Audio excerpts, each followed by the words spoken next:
આ ભગવાને એક દીકરી દીધી હોત ને તો સારું હોત. આ પાપડી ખાવાના વાળા ન આવ્યા હોત. બિચારી ભાખરી તો બનાવી દો.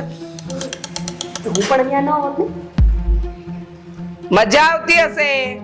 4 દિવસ આરામ, મજા જ મજા. મમ્મી શાક શેનું બનાવવાનું છે? ટમેટાનું. ટમેટા છે ને ઝીણા સુધારજો, નહીં તો આદિભાઈ ગોલ છે. આ એની બાયડીએ જ એને બગાડ્યો છે. એક મેં બગાડ્યા છે? અરે મારે તો એકે વાત પણ નથી માનતા. એક કામ કરો, ટમેટા છે ને છીણી નાખો. ખાવું હોય તો ખાય, નહીતર ચૂપચાપ સૂઈ જાય. સમજી ગયા? એવો સ્વાર્થી જીવડો મળ્યો છે, આપણા ભાગ્યમાં લખ્યો તો. પાણી, અમારું પાણી છે ને એ પૂરું થઈ ગયું છે, તો માટલામાં પાણી ભરી દેજો ને મમ્મીજી.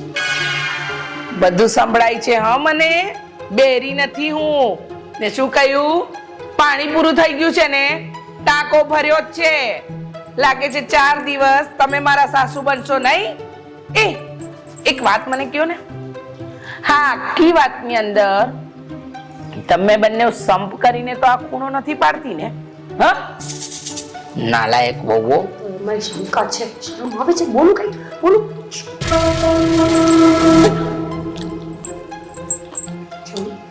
પાડા જેવું શરીર છે, પણ આપણી દયા નહીં આવે. પોતાનું પેટ ભરશે. હું ખમોસો ને પાછી સાંભળી જશે.